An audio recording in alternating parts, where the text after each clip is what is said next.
Community Magazine. Well, just listening to the end of that conversation is the mental health champion for Northern Ireland, of course, Professor Siobhan O'Neill. Professor O'Neill, good afternoon to you.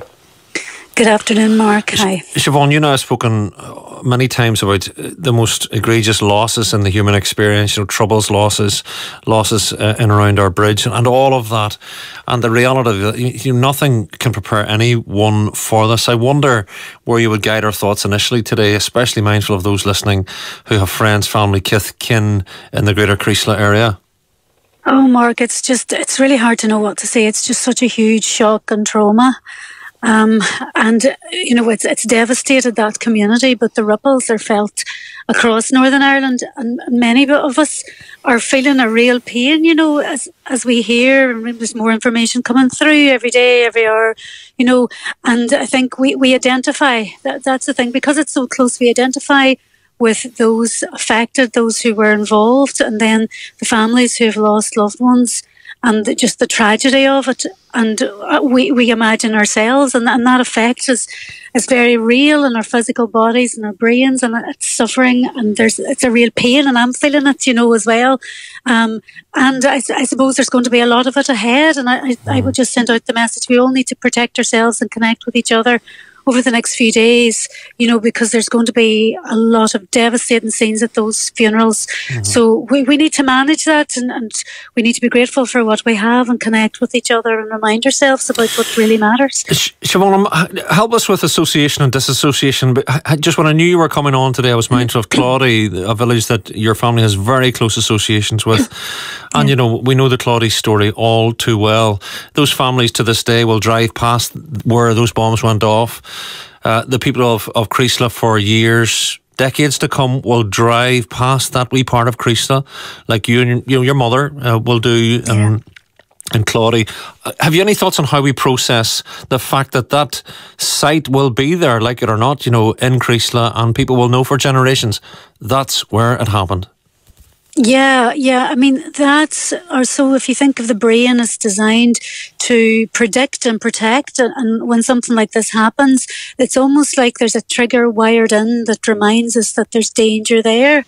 So we're brought back to that place, and particularly things that happened to us over the years. We remember the scenes of certain pivotal events, and they cause a physical reaction that we're unable to control. And that's where the phrase trigger comes from. It's a triggering of a sort of an internal wired response, a reaction to a trauma that we've had, or to a particular experience that we've had. So, and people will say that the village is now going to be tainted with this because it's going to it's going to bring back that memory of the awful events over the last couple of days and Friday.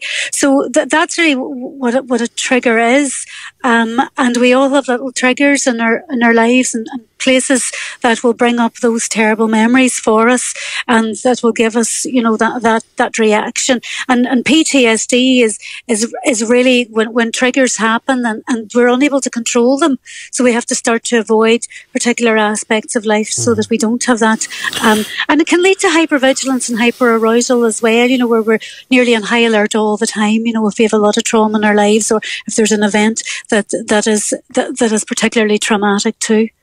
I'm just mindful of the wee lassie going into bag cake for her mummy, and you can't stop a wee lass going into bag cake in a shop in the future for her mummy. But by way of there'll be people listening to this who are foremost in our sporting communities. The young lass, a rugby player, Siobhan, the man proudly wearing his Celtic top, and sporting communities will have a lot to bear here. Faith communities, but there'll be a lot of people who have neither sport nor religion maybe in their lives. I wonder. Everybody's going to be wanting to help Siobhan, and everybody's there today, but many will be gone tomorrow. Talk us through those processes in terms of what kind of a winter might face the Cresslough people. Well, there's a lot of talk about mental health support and counselling and that sort of thing. And yes, that can be useful.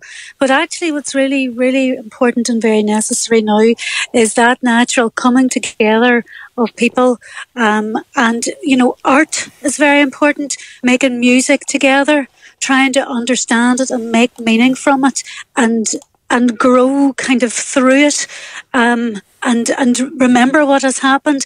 But, there's going to be a lot of art, a lot of music, and opportunities for people to come together and connect with each other are so, so important. So what was talked about earlier there, even the walking clubs, the sport, the church, absolutely. But there's other mechanisms now that bring communities together.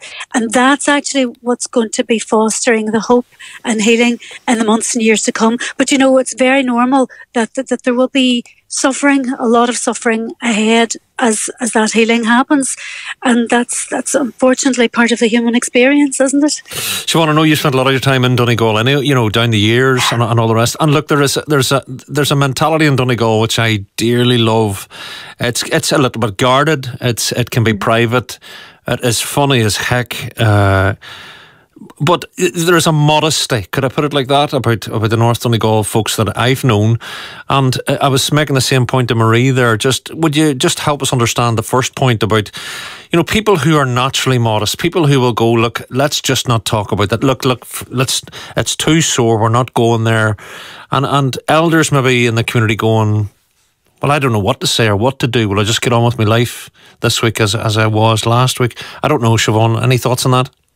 Well, I think it's just important to connect and ask how are you? How are you doing? I think helping people, just giving a cup of tea, showing that you care. Caring for people's physical well-being is a sign that you care for them. So connecting, making sure that people have enough to eat, and that they have an opportunity to talk, but certainly not forcing any kind of conversation that's not wanted. The body is a way of shutting down and shutting in whenever trauma happens. It's a way of protecting the brain. So that's okay. People don't need to talk in detail and in depth about what has happened. In fact, coming in and doing the debriefing and the in-depth counselling and what happened and what was it like, that can sometimes be unhelpful. So it's about letting people grieve in their own way and just communicating that we care about you. We're all together in this, and it's about that equality as well. We're all just human beings at the end of the day, and we get it and we care. And it's not about talking always. It's about what you do. It's how you show that you care rather than what you say, and that's important.